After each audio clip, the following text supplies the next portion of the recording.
mbokk yi nuyu nañ leen dal leen ak jàmm ci seen émission wax sa xalaat tey la ñuy waxtaanee jëm na ci équipe nationale du Sénégal thème bi mooy Amara Traoré mi wax ni équipe nationale bi dafa bëgg dafa war a am ay joueurs yu bees maanaam apporter du sang neuf dans l'équipe nationale du Sénégal loolu mooy suggestion am dinañ ko waxtaanee au 78 150 74 72 Mohamed El Amine Diop nuyu naa la. fay naa la Nafi di nuyu internautes yi. Donc comme tu l'as annoncé on va parler d'Amara Traoré, l'ancien sélectionneur de l'équipe nationale du Sénégal, qui a évoqué benn citation boo xamante ne nii ça a fait un peu parler les amateurs du foot. Quand il parlait des échéances de 2022 par rapport ak l'équipe nationale du Sénégal.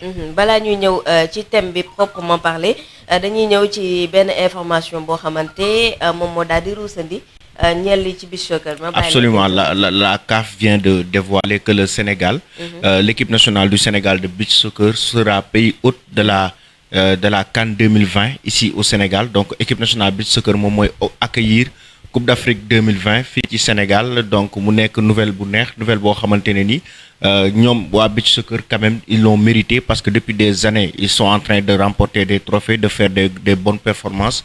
Maintenant déposer woon nañ seen candidature. Avec l'aval du ministère des Sports, c'est fait. Donc le Sénégal va organiser la Coupe d'Afrique de beach soccer. Donc xam naa du ñàkk dinañ am réaction acteurs yi. Tout de suite lay doon ci fàttali defoon nañ fi sax émission wax sa xalaat. doon wax ci organisation boobu noonu ci la ñuy expliquer que ni Sénégal day porter candidature am et que avalu ministre des sports ministère des sports en tout cas moom la ñuy xaar fu mu ne nii nag lépp daal dinay antu ci mbir moomu noonu ci candidature bi. comme ni nga ko waxee dinañ am réaction ki nga xam te moo di coach équipe nationale du Sénégal.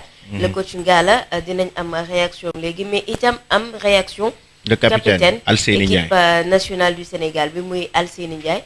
on va commencer par coach Ngala. ñu am réaction wam ñu ngi koy woo moom coach Ngala. buñ ci paree doog a tàbbi kon ci li nga xam te moo di thème bi mooy récompense boo xam te Sénégal am na ko. di accueillir Coupe d'Afrique des Nations nekk événement boo xamante Sénégal miin na ko. yàgg na remporter li nga xam te moo di Coupe d'Afrique des Nations. donc déjà moom mooy champion à titre. donc moom mooy accueillir Coupe d'Afrique des Nations bi di ñëw coach Ngala mi ngi en ligne jël ko élément. allo salaamaaleykum. waaw maaleykum salaam. coach Ngala ñu ngi lay nuyu di la ziar di la dalal sur Wii Sport. waaw maa ngi leen di fay di leen jaajëfal di leen wax gàcce ngalaama seen émission yi dañ koy suivre à chaque fois. Merci beaucoup coach. Déjà félicitations. Le Sénégal va organiser la Coupe d'Afrique de beach soccer en tant que sélectionneur de cette équipe nationale du Sénégal. Quelle est ta première réaction bi nga jotee li nga xamante ne nii moom mooy nouvelle boobu. waaw tout d'abord dañuy sant yàlla alhamdulilah rabbil alamin et puis c'est pas à moi qu'on doit féliciter mais c'est au peuple sénégalais qu'on doit féliciter parce que c'était leur demande ñoom ñoo ko demandé woon ñoom ñoo bëggoon peut-être tey nous sommes des porteurs de voix peut-être ñun ñu doon dégg sunu kàddu parce que ñoo nekkoon si doon wax si réseaux sociaux wala si ñu leen doon interroger. mais tey sénégalais boo demoon ubbi si xolam li si nekkoon mooy bëgg na gis équipe nationale de jouer si accueil comment le dire accueillir la Coupe d'Afrique. Donc loolu mbëgër la woon mais comme ni ko tubaab di wax rek il faut rendre à César ce qui appartient à César. Le grand mérite revient à nos dirigeants. Ils ont montré encore une fois que ñoom ay dirigeants yu mag lañ parce que bu ñu fàtte ne Ouganda moo ko waroon organiser dernière minute moom mu désisté. Donc il fallait que Sénégal après moom mu porter le combat. Donc si diir bu gàtt aussi sunu dirigeants préparé nañ le dossier dem déposer que CAF. Donc loolu noonu mënuñu def lu remercier monsieur le président de la République parce que nul n'était pas le gouvernement du Sénégal ku ci xamul woon avalam defe naa tey lu du am. Donc dañuy remercier Matar Ba sunu ministre yi nga xamante ne moom à chaque fois que ne moom dinañu fekk sur le terrain di jàppale équipe yi bàyyiwuñu benn yoon. Donc en passant aussi que la fédération c'est un démembrement de l'État donc ñu ngi leen di remercier parce que ñoom vraiment liggéey bi ñoom tey ñoom la parce que bu ne Augustin wax nañ ñoom ñëpp sans oublier personne. Donc je pense que comme je l'ai dit il faut rendre à César ce qui appartient à César. Le football ce n'est pas seulement au niveau des terrains mais en dehors sur le plan administratif aussi il y a un travail à faire. Donc aujourd'hui encore une fois un grand merci à nos dirigeants ils ont montré leur grandeur. Coach Sénégal dafa gagné plusieurs fois la Coupe d'Afrique di participer fi nga xamante ne nii moom mooy Coupe du Monde est-ce que du crédibilité boobu moo waral CAF wóolu Sénégal pour jox ko li nga xamante ne nii moom mooy compétition bi. bon, moi, je ne maîtrise pas le dossier parce qu'en fait, comme je l'ai dit, c'est un dossier administratif. Mais li ma mën a xam rek ne xam naa ne Sénégal moom même ñun bu ñu daan diriger les organisateurs yi fa nekk sur le plan technique ñoom dañuy wax dañuy tooñ sax ne leen kañ ngeen koy organiser. parce que da ngeen ñëw dañu nax rek quoi di ñëw seen dëkk yi di ko jël quoi di ñu tooñ. donc même ñoom xam na ne ñun bëggoon nañ Sénégal organiser ko et puis tamit bu leen fàtte ne le Sénégal tey jii nii au niveau de l'organisation des compétitions que ce soit au niveau de la CAF. xam nañ Sénégal taxawaay bi mu si am. ñëpp gis nañ ne fii des grands événements. C'est pas aujourd'hui seulement au niveau du beach soccer, c'est pas une première. Il y a une organisation yu mag yoo xamante que ce soit seen U17 U20 yi IFOA gars yi buñ ko fi organiser fii ay grande compétition lañ fi organiser ko jaaral yoon. donc lu si mel ni beach soccer tey bu ko Sénégal waree organiser dañuy uyu rek sunu non comme ñun nous sommes pays de la teranga gars yi bu ñëwee rek ñu teral leen. D'accord. Alors coach compétition bi nekk na loo xam te lu Sénégal miin la yàgg ngeen koo jël mais particularité bi en organisant cette compétition mooy tey Sénégal am possibilité yëkkati trophée bi ci biir réewam yow tey lan mooy sa chantier bi gën a mag bi gën a urgent jamono gi ba ngay génn Sénégal mooy organiser. bon ñun sunu chantier actuellement nii ñun xam nga def ku toog depuis coupe du monde gisoo ces jours war nga tiit. parce que man booy su ma leen appelé sax via WhatsApp su ma gisee seen yaram yi damay tiit quoi donc man li may xaar xam naa ko parce que bu ñu fàtte ne Covid bi mu ngi fii donc di ñaan yàlla jëlee ko fi rek ñu mën reprendre seen activité parce que même bu ne on apprend à vivre avec xam nañ ne sport ba léegi moom demewul woon ni mu war a demee gars yi reprendre ñu à 100% un travail individuel donc doo mën a surveiller ces jours donc man xam naa ne li ñuy xaar du yomb maintenant nag les compétitions comme on le dit. En allant dans une compétition, il faut toujours espérer de gagner. D'autant plus que tu es le numéro 1, tu es l'équipe à battre, tu peux organiser tous ces challenges-là. Donc il y a un défi à relever, mais comme man wàllu technique laay gérer, ñuy wàllu organiser yàlla organisation ku si nekk li nga war a def boo ko defee rek je pense que ñun dinañ organiser organisation baax xale yi buñ leen tegee si les conditions kon ni leen ko doon tegee ñoom aussi dinañ def li ñu war a def loolu si nag après c'est la décision du bon Dieu. Donc, l'objectif du Sénégal sera certainement de gagner la CAN devant son public. Oui, bon, en fait, mon technicien là, l'objectif est la fédération est fixé. Je ne sais pas si la fixé, mais personnellement, le sport, c'est des performances à battre. Depuis que je suis équipe, je Afrique, je touche du bois. Donc ma sunu encadrement bi yëpp donc dañuy sant yàlla donc loolu noonu duñ ñëw ba seen dëkk di ko yàq dañuy continuer si liggéey boobu la ñuy def parce que sunu objectif principal man bi may jël équipe bi dama ne woon damoon naa ñaari challenge yoo xamante ne mooy Sénégal perte woon de titre am dama ko war a jël bi ñëwee yàlla def ñu jël ko jëlaat ko le ko donc beneen bi aussi mooy ba léegi duggaguñu si carrétage bi man bi may nekk jour quart finale lañ doon toogee wala premier tour bon 2 ans ñu nii ñuy dem quart finale di ko tegle loo xamante ne tamit daawul am dañuy dem ren toog quart finale année bi si topp ñu toog premier tour donc comme ñu ngi nekk si benn niveau si benn tempo di ko def avec les 2 ans di toog quart finale yàlla ñu ngi continuer liggéey boobu rek di ñaan yàlla mu defal ñu jàmm ba mën a dugg si carrétage bi. merci coach jaajëf coach merci beaucoup ñu lay jaajëfal bu baax a baax. c'est moi qui vous remercie. merci. Merci beaucoup mu nekkoon coach Ngalla Sylla on en profite pour remercier ko parce que bokk na ci rare technicien yi nga xamante duñu gàntul journaliste interview dafay disponible saa su nekk pour joxe actualité ci beach soccer bi mais aussi ci discours am tout est positif en tout cas mën nañu enchaîner avec le capitaine Alseyni Ndiaye noonu la ñuy def enchaîner ak le capitaine Alseyni Ndiaye du ñàkk dans quelques minutes ñu am ko moom it pour am sa réaction en tant que joueur beach soccer du Sénégal parce que c'est historique quand même pour le beach soccer de jouer devant son public mais aussi jouer devant son public c'est historique donc nekk na loo xamante ne nii yaakaar naa c'est la première fois que Sénégal di organiser cette compétition maintenant tey jii nii dinañ xam ban xarkalam la Lions yi di indi su boobaa juste parce que en tout cas le Sénégal est fier de son équipe bu ñuy dem di jouer ji à l'extérieur gis nañu li ñu def par rapport ak compétition yi à l'extérieur coupe du monde gis nañu li ñuy jom ak fulla bi ñuy wane donc yaakaar naa devant leur public aussi ce sera la même chose.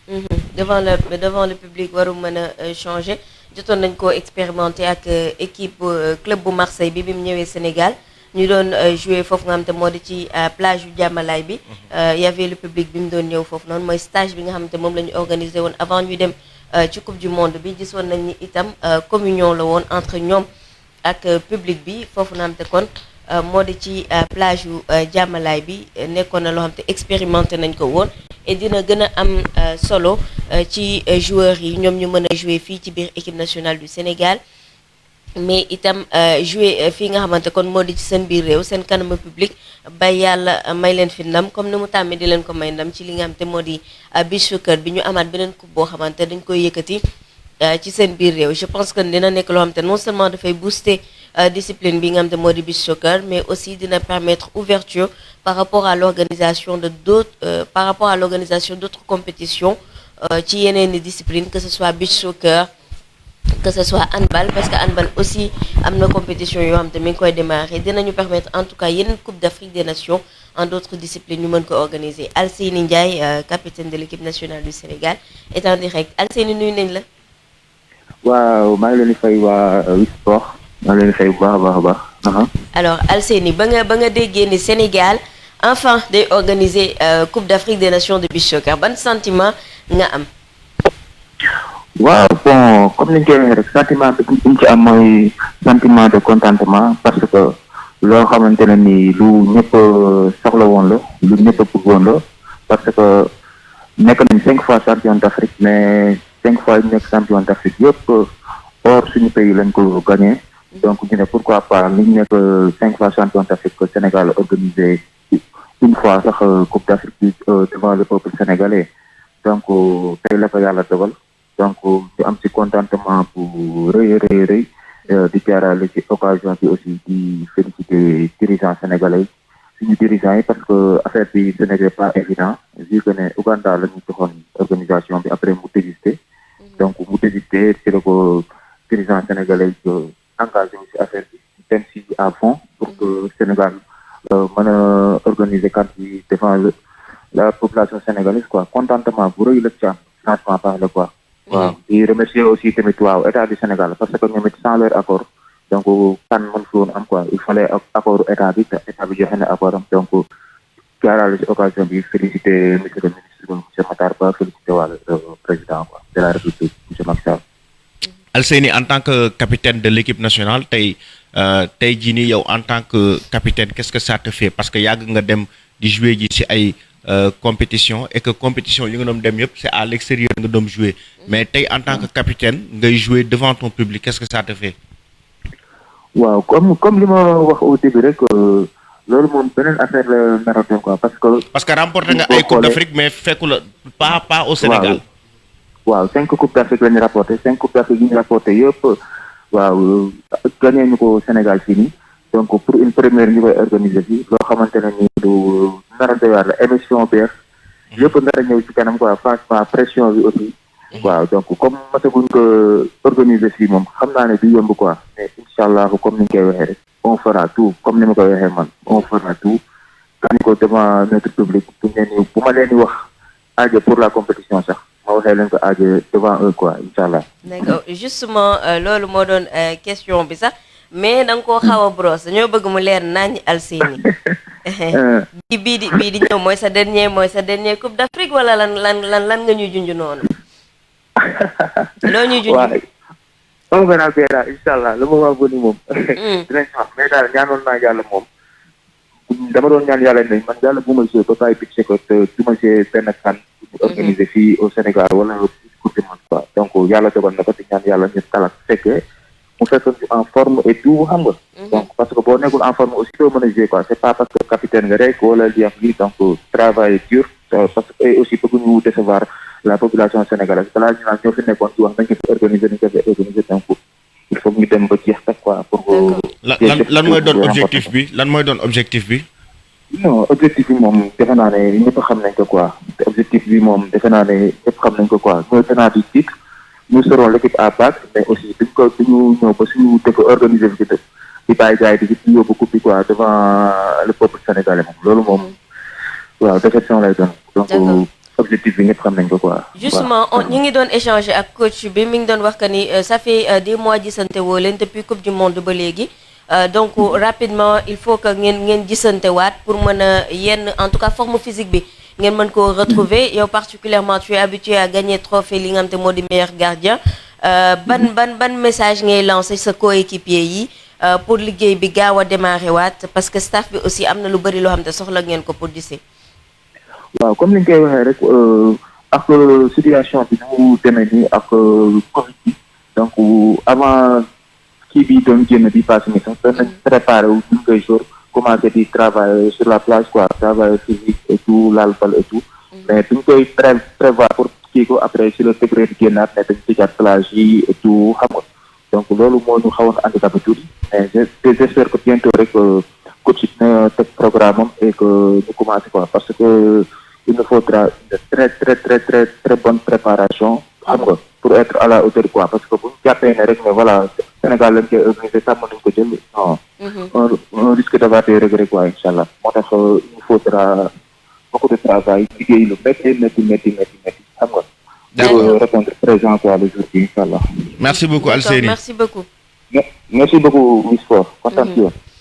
ñu ngi koy jaajëfal bu baax Alseyni Ndiaye alors moo doon partie bi nga xam te moom la ñu jagleeloon beach soccer comme ni ngeen ko xamee information bi daf ñu dab dans la journée car 5 la ko di officialiser donc fallait que internautes yi ñu def une mise à jour par rapport ak actualité boobu noonu jël ñoo xamante dañoo nekk ci biir discipline bi pour ñu mën a réagir maintenant je pense que ni mën nañu aborder sunu thème mooy le thème bi nga xamante ne moom la ñu annoncé internautes yi par rapport ak Amara Traoré déclaration bi mu def mu ñuy préciser ak APS di doon wax ci avenir u équipe nationale mais surtout lu naka la gisee xar kalam bi équipe nationale war a am ak ñan la war a demal ci jongante yi di ñëw en 2022 donc gis ngeen déclaration bi que ne l'équipe nationale du Sénégal a besoin du 109 ça a suscité beaucoup de débats beaucoup de polémiques depuis lors donc moom loolu moo tax ñu indi ko tey fas yéene ci waxtaan ak internautes yi ñu wax ñu lan lañ ci xalaat. Amina comme on a pris beaucoup de temps ci li nga xam moo di beach soccer bu ñu amee internaute rek mën nañoo dugg si. allo oui. salaamaaleykum Lamine. maaleykum salaam waaw. ça va nañ def man la Ibrahima. ñu ngi sant bu baax Ibrahima depuis Podor. waaye Podor. ñu ngi ziar bu baax Ibrahima. waaye ñu ngi delloo ziar ne fi ça va na moom. Ibrahima ñu ngi ci jàmm namoon nañ la. waaye maanaam raw xam nga rek nekk ci liggéey rek moo ma xaw a tënk quoi. dëgg la. jaajëfal auditeurs yi. bon man moom d'accord na 109 am ci équipe bi. mais fu mu nekk équipe bi macha allah dañu commencé am ossature. mais duñu sàggan aussi ba ñu ñàkk loolu parce que loolu daloon nañ ci génération 2002. xam nga parce que tey man gis naa ay joueurs ñu mel ni ñoom Cheikh Kouyaté moom vraiment ay Sadio Thioub. vraiment ñooñu moom bon ñu jox leur place. bon ci yenn jeunes équipe nationale kii 23 yi. man loolu gis naa ko. ku ci mel ni John Lopy war na mën a tey intégrer équipe nationale. xam nga. ay bon Moussa Ndiaye même bu ñu intégré wul mais nañ leen mettre dans le bain. parce que ñoom tey quoi qu'on puisse dire ils sont dans l'antichambre de l'équipe nationale. waaw mais am na certains joueurs moom pour man tey war nañ leen sant pour équipe bi gën a amaat jëmm daal. d'accord mais aussi ñu bañ a casser ossature bi ci nekk bi parce que liggéey moom ci liggéey bu am solo pour le moment te am na lu ñuy def rek aussi mën na te loolu di daloon nañ ci génération 2022 bi loolu rek kaa ci amoon comme contribution quoi. D'accord, merci beaucoup Ibrahima. On rappelle que l'émission est sponsorisée par Canal+. Canal+ est en promo jusqu'à la fin du mois de septembre. Les décodeurs, c'est à partir de 1000 francs. Ngeen abonnez-vous ci chaîne sport yi mën a suivre li nga xam te moo di 5 plus grands championnats au monde yëpp c'est en exclusivité sur Canal+. boo leen wootee itam def contribution boo xamante macha allah am ngeen possibilité gagner ci li nga xam te moo di kit bi ñuy maye. Le kit est composé donc du t-shirt Canal+, mug bi ak casquette bi moom lañ leen di mayandoo. Sinon mën ngeen aussi réagir ci li nga xam te moo di thème tay bi ñu ngi waxtaanee citation bi nga xamante Amara Traoré def na ko ci interview boobu nga xam te amaloon na ko APS di wax ci li nga xam te moo di 109 qu'on apporte un peu de 109 ci équipe nationale du Sénégal comme ni ko Ibrahima waxee léegi nañu consolider acquis yi mais itam nañu def tuuti ouverture ak jeunes yi ñu jël ko allo Allô allô non. allô oui salaamaaleykum. Malheureusement dégg Voilà. bi neexul. citation wu Amara bi dafa susciter beaucoup de débats. Donc par rapport ak ñuy fàttali internautes yi que c'est le technicien qui parle. C'est Amara Traoré le technicien l'entraîneur ki nga xamante ne nii dafa am jaar-jaar. ci Ak footballu équipe nationale. ci footballu Sénégal d'une manière générale parce que avant l'équipe nationale Amara dafa am jaar-jaar fii ci football local bi. Donc c'est le technicien qui a parlé, c'est le technicien qui a fait une déclaration. ñu jël ko allô. salaamaaleykum. maaleykum salaam. waaw soxna Nafi naka mu. maa ngi fi ziar bu baax tur bi. naka. Ndiaga Diop. Ndiaga Diop Ndiaga nuyu naa la. mooy ziar naa leen bu baax a baax. delloo ziar bu baax. di ziar Seydina Lamine. ñu ngi lay delloo ziar bu baax. joxaat ma ko grade nii moom alamin bi rek doy na bu ko yokkal Seydina dafay nekk fii di ñu kii quoi. non alamin la ñuy wax. wax dëgg yàlla. tur bi sell na trop. il faut que ma wutal ko surnom. yow da nga koy sànni xel rek. non bu leen damay def ni Père Mangone yéen ñi ànd ak man.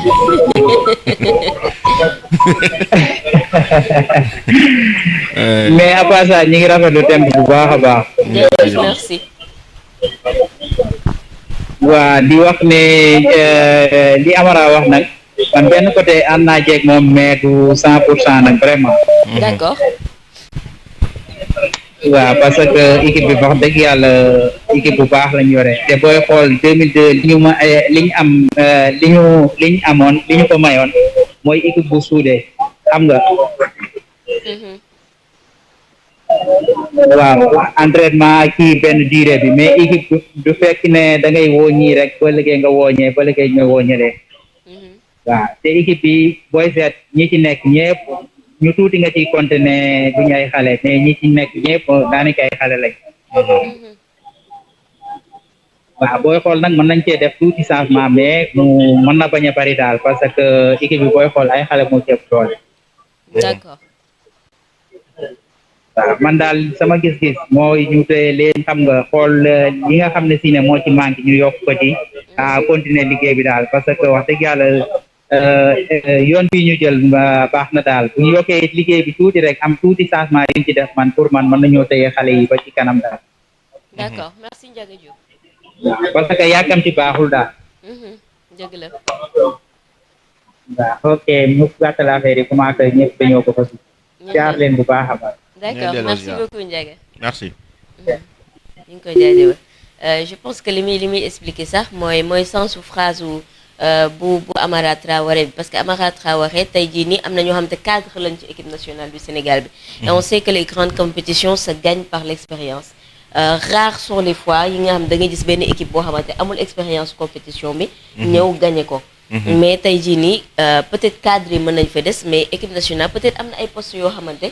il faut que ñu renforcer ci du sang pour que ñooñu ñu am expérience ëllëg ñee bu ñu fi jógee li nga xamante moo di vide bañ a am. Tout au début on a dit que c'est le technicien qui parle. Parce que Amara Traoré c'est quelqu'un qui a un vécu fi nga xamante ne nii mooy footballu Sénégal. si championnat bu ñu xoolee championnat local bi am na lu mu fi def avec la Linguère de Saint-Louis. bu ñu ñëwee avec l'équipe nationale même bu fekkee ne il n'a pas remporté de trophée avec l'équipe nationale lors de la campagne de 2012. Mais am na quand même am na jaar-jaar ci au sein de cette tanière. Donc am na crédibilité boo xam ne war nañ ko mën a jox par rapport ak déclaration yu mu war a def concernant cette équipe nationale du Sénégal. nañ jël internet bi après ñu ñëwaat. Allô. Allô. Allô. allo. ku baax doo déplacé wu bruit bi dafa xaw a bëri duñ déggante bi du neex. mën na couper duggaat comme ça mu gën a. ok voilà allo. allo oui. yéen a may dégg baax. waaw ñu ngi lay dégg. waaw yéen a may dégg salaamaaleykum. maaleykum salaam. voilà waaw ci thème bi rek ci thème bi mooy 109 bi man damay laaj mooy ban 109 la nga laaj quoi. allo. de quel 109. nee na ban 109 la Amara di laaj. ban 109. waaw bon pour mu gën a leer li mu bëgg wax ci citation bi mooy. ndax équipe sans. Oui. Allez-y. Équipe bi nekkul 109 quoi nekkul 109 mais. si de ça ay Krépin Diatta ñooñu ay xale la ñuy doog ñëw ci équipe bi yàgg duñ fi. mais mënuñu ne équipe bi dañuy jël mag ñi dañuy jël temps bu ñu dem bu ñu ñëwee changé ko complément yéen ñu fi nekk ñëpp indi leen. yaa ngi gis Afrique nekkoon ay doole gañe Afrique fii boo xoolee mujjee jàll yëpp ñu ko gañe ay doole. mooy Algérie Cameroun Côte d'Ivoire Zambie ñëpp mujj gañe ñëpp di question ay équipe yu wala yu wala ay football. daa am luy gañe Coupe d'Afrique te expérience la bokk. bu fekk Coupe d'Afrique moo tax ñuy wax nag laa wax. daal ma ko dañuy te expérience la bokk. booy jeexee ay local rek bëgg leen yóbbu ne leen damay dañ wala mosuñu compétition Coupe d'Afrique bi dañ ko équipe bi demoon 2019 ma wax demaat 2020 ma wax demaat 2021 ma 2022 ma wax demaat ko man bu ñëwee nag ñuy xool bu fekkee dañ ñu changé wala moo ma xalaat mais ke bëgg am nañ dugal booy booy amul te football après da ko laaj ko booy ins bi club amaguñ ko booy ñu ay luñe bu baax. kon maanaam daal da nga jàpp ne 109 bi mi ngi fi ba tey mi ngi fi ba pare jarul ñuy wëri waat quoi. 109 mi ngi fi ba tey. mi ngi fi ba pare ay ñoom Krépin ak Sidi Sarr yooyu. man waaw baax na ñooñu baax nañu ins bi na leen mag ñu gunge ñoom Cheikh yoon nañ dem nañ ay kan nañ gunge booy ci kan bii nii. ànd ak ñoom buñ ñëwee nag ñu doog xool lu ñuy def. d'accord xool ñu doog xool lu ñuy def. d'accord mais sànn daal ma ok. merci beaucoup nee na 109 baa ngi fi ba tey. merci beaucoup ba pare am nañ ñoom Krépin ñoom Sidi Sarr voilà. Habib Diallo ci kaw. donc je crois que Amara buy wax 109. donc ba léegi ci logique boobu lay waxee mooy ñi nga xam ne dañuy ñëw pour renforcer. li nga xamante ne nii moom mooy équipe nationale bi. alors. ñu jël ko allo jël ko. allo. allo. sëñ bi nga baal ñu nga yëkkati baat bi tuuti ñu déggante. allo. allo oui. sociologue. voilà. non. waaw. naka mu. lu boo. sant bu wér. yaa ngi ci jàmm. allo sociologue. man ndax yaa ngi ci jàmm. waaw waaw maa ngi sant de bu baax moom alhamdulilah. ok. ani Alamine. sociologue ñu ngi lay ziar bu baax a baax. nii Père Mangoor. ziar na naka mu ngi baax. ñu ngi sant bu baax. ani Sakho moom dugg seegul. non Sakho mi ngi ci kanam day xaar nga woote ba pare. ah ok moom fan la rek ma woote ba pare mu naan ma ay waxal saa waay mu yor bu baax ak n'importe quoi. déedéet waay. Sakho ne ko fan la fan bu laa ko. d'accord naa ko wax. mais Alamine. allo. waaw Alamine. oui. Amara ban 109 lay wax. ah. Amara ban 109 lay wax quoi 109. ban 109 lay wax mooy ay joueurs yu bees. non man damay laajte quoi 109 moom mooy joueur xale bi joueur yu bees bu doon joueur yu bees danaan joueur yu bees. waaw joueur mën na bees te 109. non mën na bees am 31 ans. buy wax 109. joueur bu bees am 31 109 boo ko déggee mooy joueur bu nekk ci xale. waaw mooy joueurs yu bees rek. mooy nouvelle génération yu nekk ci ginnaaw war a ñëw mooy bu nekk xale. waaw mooy génération joueur mën na nekk bees muy soog a jouer Sénégal comme Mbaye Niang te du xale. non Mbaye Niang c'est un jeune duñ ne xale bu ndaw Mbaye Niang quand même mi ngi c'est un jeune ba léegi. ñaata at la am. ñaata at la jouer Sénégal. là on a disconvient pas comparé à Krépin Diatta. voilà donc moom boo déggee 109 mooy nañu indi moroomu ñoom Krépin Diatta yi teg ko fi. non man xam nga sensu wax bi mën na bëri interprétation. non bu fekkee ci 109 boobu mu taxaw la wax 109 moom jarul ceeb de midi à 14h may xale. déedéet man d'accord ma. man d'accord ma apporter du 109 à l'équipe nationale tey mën na nekk ça pas dit que da ngay indi joueurs yu am 17 ans.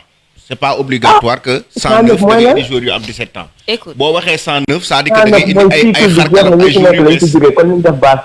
ñi fi nekk lañ fi jógee cycle bi jeex na ñu bees. waaw n'est-ce pas ñu bees ñu gën a féetee xale. wax nga léegi Barça li tax on parle de 109 mooy que moyenne d'âge yi doon joué ñëpp dañoo am 33 à 29 ans. Barça mën na recruter joueur bu am 25 ans. non dañoo am âge 33 à 29 ans moyenne d'âge yi. Bayern tey leen door leen 8-2 ñoom directement la ñu wax 109.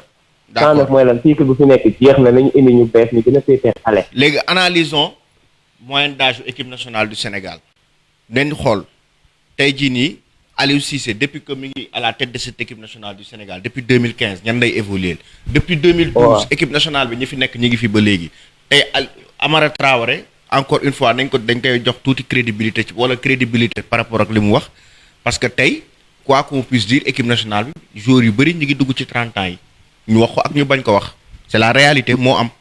Maradona dama ko daa wala duñu indi 109 c'est un autre débat mais tey âge bi quand même l'âge bi mi ngi fi. Prenons le cas de Cheikhou Kouyaté ñaata at la am Cheikhou Kouyaté ñaata at la am prenons le cas de Gana Gueye ñaata at la am le cas de Pape Aliou Ndiaye ñoo ñëpp am nañ 30 ans ak ñeneen ak ñeneen ak ñeneen donc Amara Traoré li mu wax c'est quand même logique bu ñu indee 109 mais parce que moo indi nañ ay joueurs yoo xam ne dañuy ñëw apporter équipe nationale bi lu man si man gis waxu ko ci benn sens boo xamante ne nii da koy wax pour yàq mais daf ko wax surtout pour loo xam ne échéance 2022 yi moom ba foofu la waxul léegi mais dafa ne en 2022 maintenant en 2022 suñuy joueurs ñaata at la ñuy am 2022 c'est dans 2 ans ah ma ne laaj nañ la ko 2022 c'est dans 2 ans 2022 suñuy joueurs ñaata at la ñuy am ñaata at la ñuy am dañuy dépasser moyenne d'âge bi ci ñaata lay tourner dañuy dépasser 30 ans bu ñu basé woo ci ossature bi kese dañuy dépasser 30 ans. moom il a précisé que c'est pour les échéances de 2022. Il a 29 ans hein. waaw Koulibaly il a 29 ans. d'accord sociologue ñu règle la. léegi c'est bon mën naa wax. waxal. ok Maradona kan moo ko daax football Alamine. dégguñu. Maradona kan moo ko daax football Maradona. am na c'est une exception à la règle ah. amul léegi bu mu téye équipe nationale argentine lan la fa def. dara rien foutu. club bu mu dem ñu daax ko. Amara Traoré lan la indi Sénégal dara. du technicien du tacticien Aliou Cissé lan la indi Sénégal dara. Amara Traoré c'est un technicien il a gagné le championnat. ñoom ñëpp duñu ay technicien duñu ay tacticien nañ ñu may. sociologue bu waxul lii rek laa doon xaar mu wax ko. sociologue Amara Traoré a gagné le championnat sénégalais.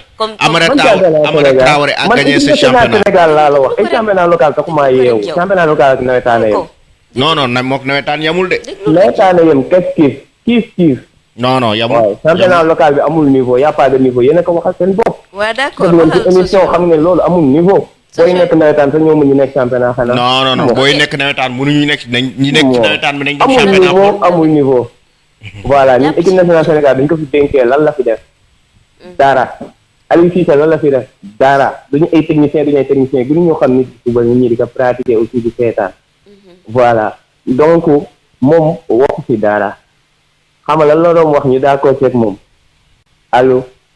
ñun kay yow rek la ñuy déglu fu mu ne nii. voilà lenn la fi mun a wax ñu d'accord te boobu ba léegi ngeen dalee commencé émission boobu xamagoo leen ma ba léegi même chose laay waxaat te di ngeen ko gisaat muy kaana coupe du monde yëpp bu ñu dof loo ba dem équipe nationale Sénégal yi kon may teg ba dem ci kaan yi te utuñu ñaari excentré fin fond yoo xam ne mën nañ teggi seen waay teggi dóor mu dugg duñu jël dara. dañuy dem ñëwaat ñëpp jënd nañ mayo ba mu des man kaan bii passé billahi wallahi taala déplacé wu ma jënd mayo parce que je sais li ñu xaar ñu xamul football nag jënd ay mayo ñee ci porté je sais que dara du ñëw.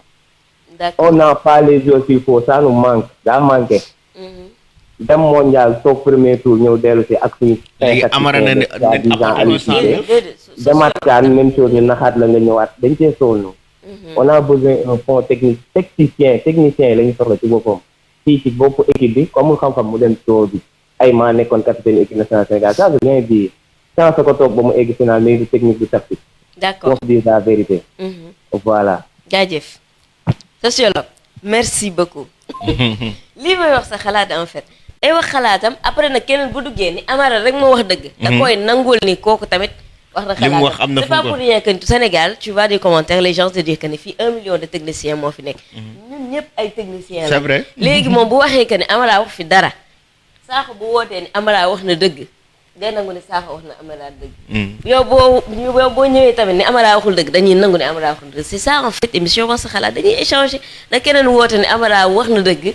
la waxtaan bi day gën a neex non mais effectivement c'est ça en fait j'ai remarqué que ni. bon nombre de Sénégalais ont un problème avec Amara Traoré. La personne d'Amara. Je crois que c'est ce qui dérange. Tu mets le titre Amara, ils ont même pas besoin de lire l'article. Moi, depuis le début, me camper le débat, c'est le technicien qui parle. Depuis le début, de me camper le débat. Allô? Man Alain Gires mom, xamna bu doon mom la duma wax du jamm ci mom. Allô? Salam alaykoum. Wa alaykoum salam. Allô wa. Oui. Ça va bien? Ça va alhamdulillah. Tour bi naka la? Man la Ahmed Tidiane Sow. Ahmed Tidiane Sow, yaa ngi ci jàmm? Alhamdulillah. D'accord, yaa ñuy woowee fan Ahmed Tidiane? di woote région Matam. Depuis maa ngi woote Ourossogui. Ourossogui, d'accord. yaa ngi ci biir émission bi. waaw damay dégg émission yi toujours. Merci beaucoup. Mais je suis content. Nous sommes contents aussi. Oui. Mais instant yi pour ne wax équipe nationale bi. waa léegi xaaral Ahmed Tidiane yow tey waa Ourossogui yéen yow Ahmed Tidiane yow tey loo añee. Ahmed Tidiane da ngay xaw a accélérer tuuti rek comme ça. Ahmed Tidiane yow soit añoo naanoo ataay wala am na lu xew. nga ralentir nii ataay.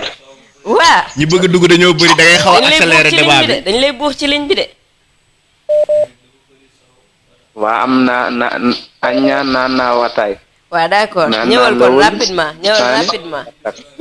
dugal ci thème bi directement. damay wax Aliou Cissé mooy changer équipe Sénégal yépp mooy xare nga def sa mun naa coach. waaw. instant yi joueurs yi gis yëpp Aliou Cissé moo ko indi équipe nationale. Depuis Aliou Cissé maintenant aussi Sénégal premier classement CAF. Mais Aliou Cissé bon coach. coach bu baax la d'accord merci Ahmed Tidiane. man Paul laa maa bëgg wax ci Paul tuuti.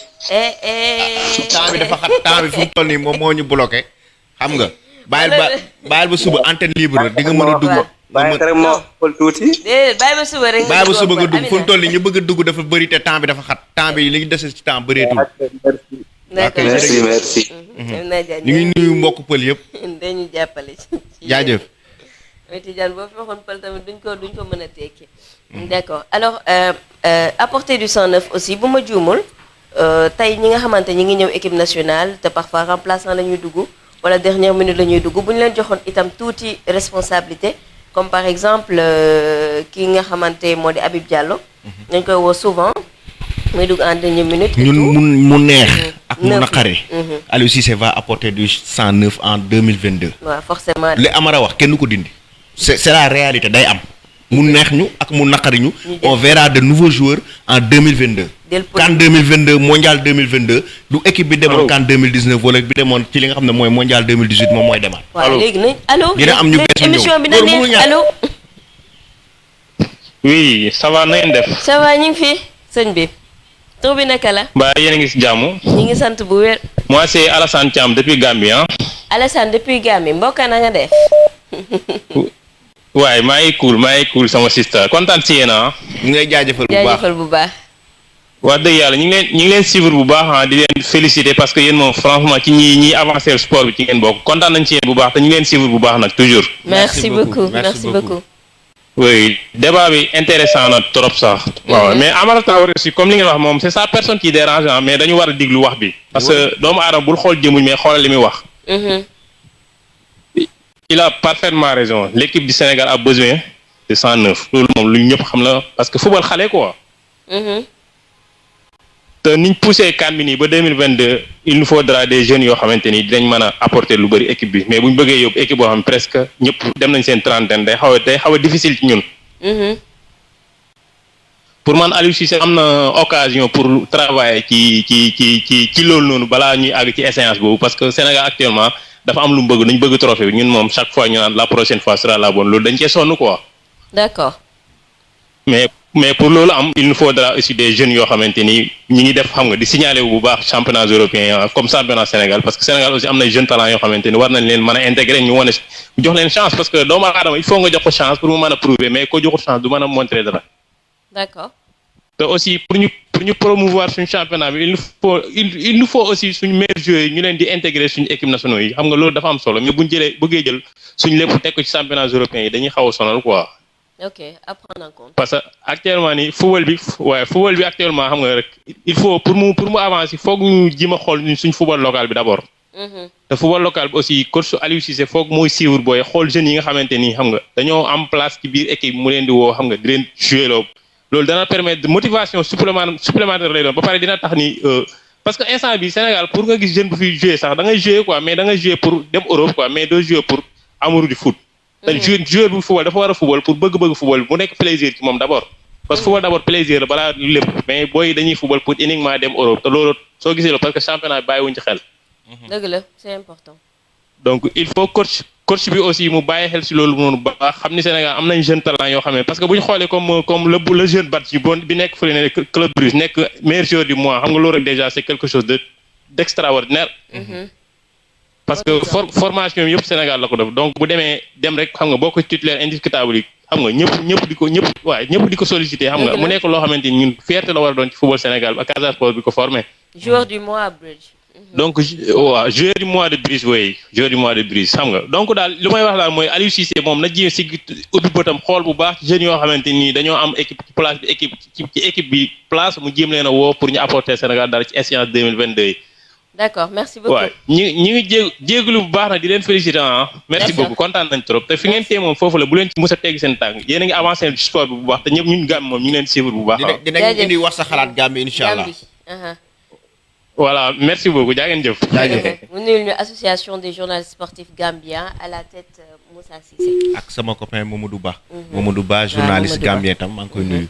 voilà donc je crois que sànq li ñu doon wax moom wax na lu am solo mooy par rapport ak tey jii nii échéance yi nga xamante ne nii foofu lañ jëm. en fait je crois que nit ñi liiruñu article bi en fait article bi boo ko liiree li ngay comprendre ne que Amara Traoré il ne parle pas pour maintenant. il parle pour 2022. échéance pour les échéances de 2022. la Coupe d'Afrique 2022 le mondial 2022 foofu lay waxee maanaam il faut du sang neuf il faut de nouveaux joueurs ñoo xam ne dinañ ñëw am na ñoo xam te loolu na fi c'est évident ñi fi nekkoon est-ce que ñi fi nekkoon en 2017 ñoo dem 2019. 2017 et 2019 c'est 2 ans.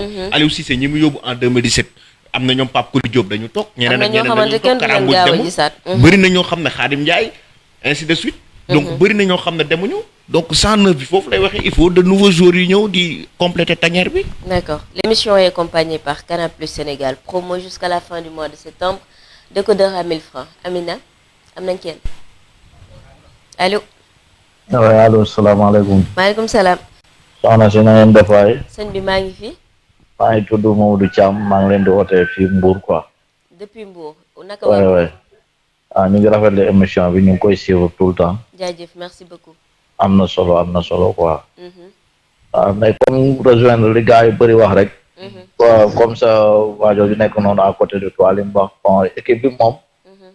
comme li mu wax ala kulli alin il faut du sang neuf loolu moom mënta ñàkk. parce que lu nekk ngi fi méforme ngi fi blessure ngi fi bon âge bi aussi day compter. waaw donc loolu yëpp ay paramètres yu nga xam ne nii entraîneur ñu ndegam ñi ngi xam ne nii ñooy ay profane ñooy gis loolu waxantuma nag ñoom ñi nga xam ne seen métier la waaw ñooy technicien seen métier la quoi. dëgg la waaw donc nañ leen jox confiance rek.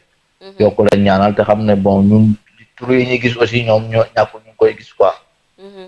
voilà mais sang neuf moom foog mu am. parce que jeunes yaa ngi fi di prouver te ñoom itam bëgg nañ dara. d'accord. voilà bëgg nañ dara.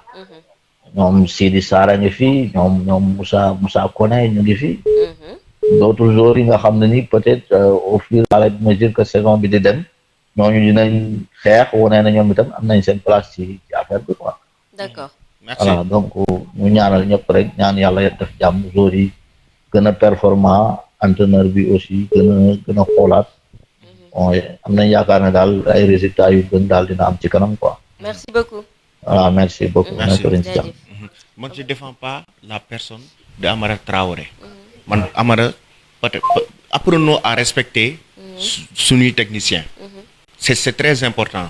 Tey jii nii bu fi un technicien français ñëwoon wala anglais on le respecte.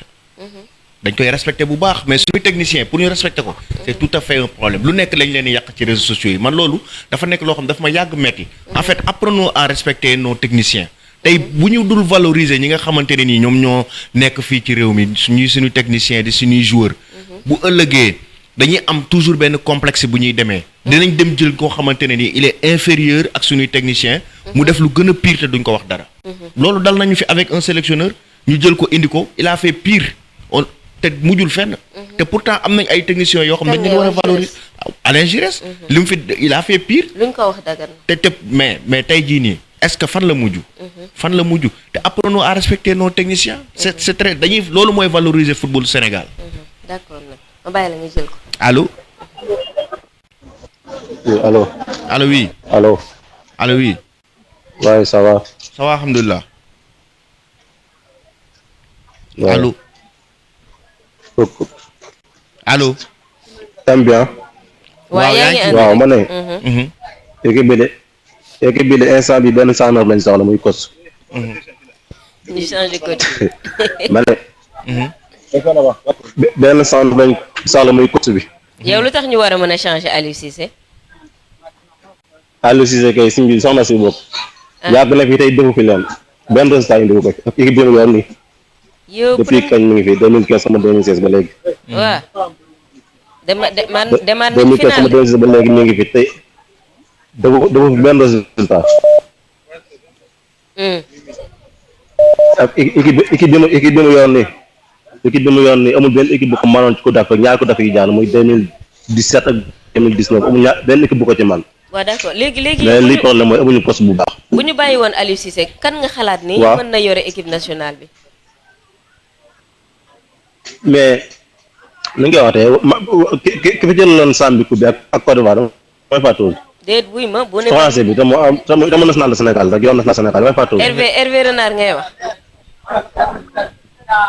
Hervé Renard kooku comme na fii lu yàgg di xaar ñu dàq Aliou Cissé mu jël ko mooy bi muy dem Qatar nii bi muy dem xam Qatar la mu jëm xam fan boobu mi ngi toog di xaar boobu Sénégal Aliou Cissé la doon dàq jël ko mais Sénégal ñu ngi naan coupe bi passé dootu ñoom beneen course bu national comme yooyu noonu quart de finale la doon xaw ma beneen ko toogloo beneen moo ko dóor non waaw huitième de finale non mais def na fay résultat def na fay résultat yoo xam ne Aliou Cissé dafa bëgg dem na finale de d'accord ak équipe yi ñu ko defal waaw d'accord ñun d'accord non nag du question loolu de xam nga tey Guardiola mi ngi nii gañe def ay coupe tey teewut ban équipe moo ko éliminé Ligue des champions yow club football lu loolu da da ngay équipe gis nationale la non ñu ngi wax ci football rek ñu ngi wax ci football gën ñu football club ak équipe nationale lépp gën ñu ci football mais club da ngay am Aliou Cissé bu ngeen bëggee dëgg ma ne Aliou Cissé bu ngeen bëggee dëgg nañ ko Sénégal am na patriote la mais xam-xam bi des na daal équipe bi mu yor nii mun ba mu ko yóbbu léegi mun fexe ba defal benn système de jeu boo xam ne Aliou Cissé am na ko amul Sénégal buy football da yow mi ngay séance da ngay da nga naan ñii lu ñu football quoi ban système la ñuy football doo xam d'accord doo xam dañuy rek naaso doo xam dañuy attaqué doo xam lu ñuy def Aliou Cissé daal xam bee des quoi d'accord merci beaucoup ok pourtant man dama foog ne Aliou Cissé mën na 4-4-2 mais waa ji nee na xamul Sénégal ban système lay jouer 14 millions de techniciens donc 14 millions de techniciens na ñëpp dugg joxe seen xalaat ci déclaration yow bàyyi suñu émission bi wax sa xalaat nii la ku nekk ak sa idée nañ ñëw indi idée ñëw wax Aliou Cissé aayul bu leen neexee sax ngeen jël Père Diop teg ko ci équipe nationale bi damay nangu amul benn problème man duma entraîneur Père Diop allo allo salaamaaleykum maaleykum salaam sëñ bi waaw na ngeen def yéen a ngi en direct ba léegi waaw ñu ngi en direct ba léegi waaw toujours Mouhamadou man maa doon leb sama tur tey fayaat na Mouhamed fayaat nga d'accord waaw bor bi jeexagul de dafa mel ni des bor bi jeexagul non bor bi ñaari yoon laa ko lépp léegi fay naa ko ñaari yoon léegi jeex na. waa jeex na kon d'accord. voilà donc tey thème du jour Amara Traoré lu mu wax la tanière a besoin de 109. voilà donc dama ci am benn point de vue. mooy c'est pas la tanière en fait qui a besoin de 109. C'est pas la tanière en tant que telle. Mais ce sont les gens qui parlent de l'équipe nationale qui ont besoin d'être actualisés. Parce que actuellement mënuñu jël benn groupe boo xamante ne Aliou Cissé mi ngi leen di élevé depuis quand depuis 2017 xaw ma 2016. xam nga dafa. allez-y 2016 wala c'est bien avant donc ça fait plus de 5 ans. Il a participé à 2 CAN une coupe du monde ah. lu musul am wala lu rare loo xamante ne il a été en fait numéro 1 ci continent africain bi. loo xamante ne gis nga nañu bàyyi en fait à chaque fois ñu ne dañuy changer tanière bi à chaque fois dañuy changer tanière bi mais nañu jéem a rendre parfait ce qui est déjà actuellement li fi am actuellement. xam nga la fois passée on parlait de gardiens on a les 2 meilleurs gardiens d'Afrique. muy Gomis ak Mendy. xam nga on parle de défenseurs on a le meilleur défenseur d'Afrique. xam nga on a les meilleurs milieux de terrain en Afrique on a la meilleure attaque d'Afrique loolu man maa ko sañu wax selon moi. xam nga donc y a rien à changer dans ce groupe bii nii bu dul ay affaires yu dolleeku amul lan luñ ciy changer. d'accord Mohamed c'est ça. Mohamed oui. dama benn question bu ma lay laaj est-ce que lire nga déclaration Amara Traoré en intégralité. non liiruma ko. xam nga man nan laay participer ci émission bi. damay wàcc su ma wàccee damay dem Wiw Sport directement. d'accord su ma demee je vois les sous-titres en bas. d'accord léegi xaaral ma mettre le au parfum pour nga xam exactement ce qu'il a dit. parce que damay bañ ñu nga analyser mais sans comprendre.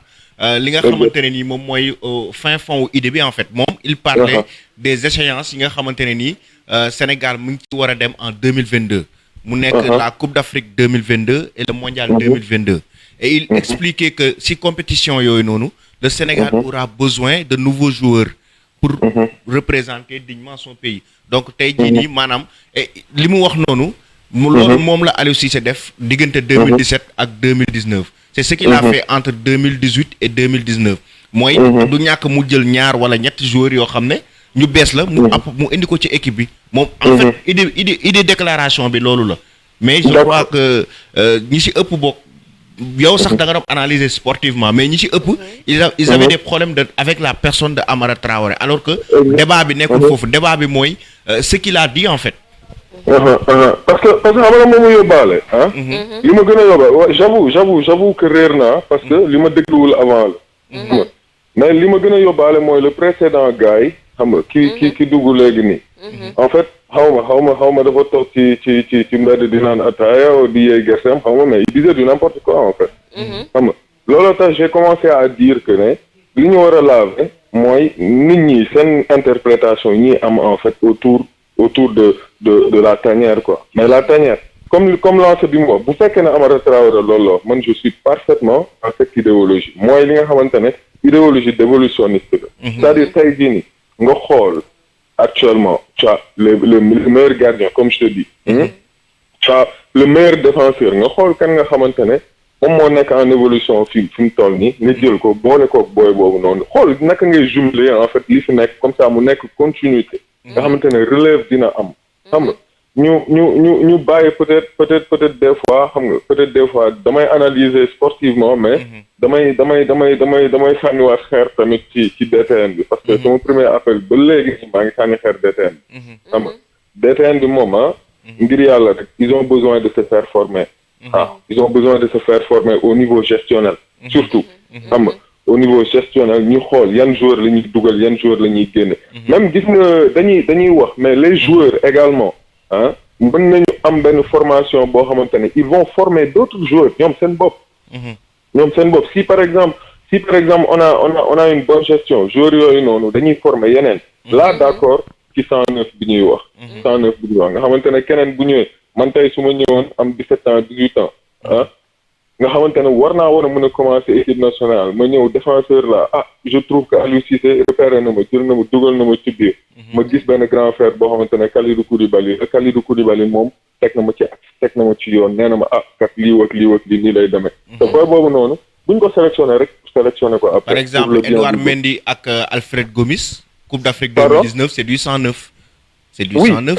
Ils ont remplacé Abdoulaye Diallo et Khadim Ndiaye. Si toutefois Ousseynou Ba ñëw ci équipe nationale bi c'est du 109. Mame Baba Thiam bu fi ñëwee c'est du 109. Habib Diallo c'est du 109. bëri na ay joueurs yoo xam ne en 2022 bu ñu rejoindre Tagnette bi c'est du 109. Pour ça je suis d'accord. Pour ça je suis parfaitement d'accord. Peut-être comme li ma la wax rek titre bi nekk ci suuf maanaam Amara Traoré xam nga le Sénégal la Tagnette a besoin de 109 xam nga c'est peut-être en fait ak tamit ki mujjee wax ñëw commencé dal Aliou Cissé xam nga dafay xaw a am lu muy nduróo. mooy li ma doon wax sànq rek il faut qu'on apprend à respecter nos techniciens pour valoriser le football sénégalais. Exactement. tey jii nii un étranger buy seetaan suñu émission. wala buy seetaan di lire un peu ce que disent les Sénégalais en fait.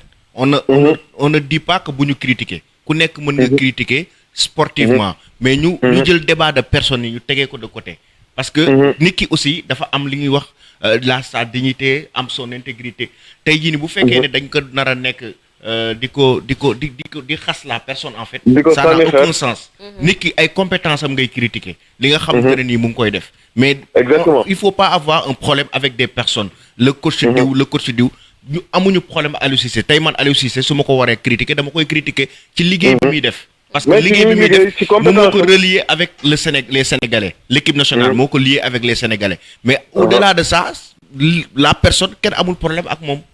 Exactement xam nga grand man ban constat laa amoon constat bi ma amoon mooy gis nga pendant cette campagne bi ñuy dem finale Aliou Cissé il avait subi en fait yow bu fekkee ne fàttaliku nga bu fekkee ne seetlu nga ko ki di Aliou Cissé ki di Sadio Mané ils ont subi. Sadio Mané wax nañ ko fi Samba Alar lan lañ ko fi waxul. tey jii nii ñi ko doon wax Samba Alar ñëpp ñoom ñoo koy yëkkati ci kaw. exactement c'est-à-dire qu'on ne valorise pas nos sportifs. gis nga mi ngi noonu ñi ko doon wax Samba Alar ñëpp après xoolal ñoom ñoo ko doon supporter naan ko Sadio Mané Ballon d'Or Sadio Mané Ballon d'Or Sadio Mané Ballon d'Or xam nga peut-être critère boobu noonu nga xamante ne amul benn aura au niveau national moo tax dem ba peut-être il vote défavorable parce que boo xoolee l'ensemble des sélectionneurs africains peut-être ñoom ñoo ko voté joueurs africains yu bëri tamit Sadio ay Messi la ñu voté Ronaldo xam nga Sadio Mané est plus talentueux que Mbappé mais Mbappé il est tellement valorisé par les Français da nga foog ne moo dàq football ci àdduna bi il est tellement surcoté par les Français j'ai l'impression qu'il est le meilleur joueur au monde mais ñun duñu valoriser malheureusement suñuy athlète suñuy sportif xam nga mooy patriotisme sportif boobu noonu may wax gis nga man j'ai vécu dans des pays où yi nga xamante ne xam nga la moo gën a tax ma bëgg Sadio Mané la moo gën a tax ma bëgg ko du dara de billaahi dama toog benn restaurant benn café di seetaan benn match Liverpool ñi fa nekk ñëpp ay woyu Sadio Mané lañ doon woy te xoolal xamuñu sénégalais tu vois yow en tant que sénégalais da ngay fier parce que tu sais que kii nii il te représente dignement et fièrement donc ki nekk fii nii toog fii nii peut-être di critiquer Aliou Cissé bi nga xamante ne moom il se casse la tête xam nga il se casse la tête avec karaw yu bëri moom xoolal benn pétrasta bi sa mi ngi commencé daanu il se casse la tête nga xamante ne ñëw indil la ay joueurs yi nga xamante ne Koulibaly yow da nga ko xamoon kan moo la fi indil ñi nga xam ñeneen ak ñeneen ñi nga xamante ne tey jii ñoom ngay waatee mais Aliou Cissé moom moo formé boo yooyu ñëpp ak yow Sadio Mané ñoom Cheikh Diallo on se rappelle de Londres Jeux olympiques yi donc continuité boobu noonu lay indi te mi ngi koy indal mi ngi xoolaat yeneen booy yi nga xamante ne moom lay dugal dans cette lancée 109 bi ok mais mu nekk continuité et je suis en phase là avec le coach nag maa ngi jégalu nag ci temps de parole bi c'était bien merci ba suba incha allah su ma dugaatee peut-être yeneen jours yi dinaa xool titre bi te dinaa participer ci loolu bu soobee am nga fi benn t-shirtu Canal ak mëg ak casquette ah loolu neex na. waaw mën nga yónnee suba ku ko jël si wala nga jël si ko sa bopp incha allah. waaw incha allah awul benn problème grand frère. ñu ngi lay jaajëfal bu baax merci beaucoup Mohamed. ay te nekk leen si jàmm bu baax a baax. Mohamed moo nekkoon suñu dernier intervenant ci biir émission bi. alors parfois équipe nationale du Sénégal damay dégg ni am na ñaari porte yoo xam te du mës a tëju. mooy porte bi ngay duggee. ak porte bi ngay génnee. ñaari porte yooyu non seulement du mës a tëju. mais ñi fay jaabante bëri na lool. coach bi le sélectionneur moom moo am monopole woo ki nga xam te moom mooy dugg si. pare ni kii tamit dootul ñëwati équipe nationale du Sénégal te je pense que nañ ko gisee ak Aliou Cissé. muy woo ku ci mel ni Moussa Ndiaye. parce que on rappelle que ni bu du woon. Moussa Ndiaye c'est du 109. c'est du 109 bu du woon Covid 19 bi Ousseynou Ba jotoon pré-convocation voilà loolu tamit 109 la liste bu aussi. 109 mi ngi nekkoon ci yoon bi ak yeneen joueurs yoo xamante ci biir équipe nationale bi si toutefois dans 2 ans mu performance ce sera du 109. defoon nañ fi wax sa xalaat boo xamante ñu ngi doon laaj yan joueurs ñoom ñoo war a intégré waaw ñoo war a intégré équipe nationale limoon nañ fi ay joueurs yu bëri ñoom ñoo xamoon ñëw mais comme ni ma ko waxee rek émission wax sa xalaat bi nii la c'est pour ñuy teg ay thèmes ñu ci waxtaan avis yi nag du bokk. kii dina xalaat lii kii dina xalaat lee mais lépp rek dafay dem ci luy jëmale footballu Sénégal kanam ci luy jëmale sportu Sénégal kanam. maa ngi la nga tàggatoo. d'accord di jox internautes yi rendez-vous demain incha allah. antenne libre. donc voilà mën nañ aborder thèmes yu ñu jot a waxtaanee ci semaine bi yëpp. on rappelle que nous étions accompagnés par Canal+, mais nekk en promo jusqu'à la fin du mois décodeur bi c'est à partir de 1000 francs ngeen jënd ko abonné wu mën a bénéficier wu ci chaîne sport yëpp seetaan championnat yi nga xam te moo di reprendre week-end bii di ñëw nag ci la Liga di reprendre ci la Premier League di reprendre mu nekk loo xam te lu am solo la daw leen gaaw jëndi décodeur yi c'est à partir de 1000 francs ñu jox leen rendez-vous kon ba suba incha allah à partir de 16h antenne libre lay doon. Alors que la Ligue 1 est déjà lancée, oh le vertige, la Première Ligue, la Serie A et la Liga s'apprêtent déjà à faire leur grand retour. On sent qu'on est sur un volcan. Et cerise sur le gâteau, à partir de cette année, le Bayern, champion d'Europe, rejoint ce casting de rêve avec l'arrivée de la Bundesliga. Un cadeau incroyable, invraisemblable, absolument somptueux, XXL, du talent fou. Les plus grandes stars, les plus grandes équipes, les plus grands matchs sont tous sur les chaînes Canal+ Sport.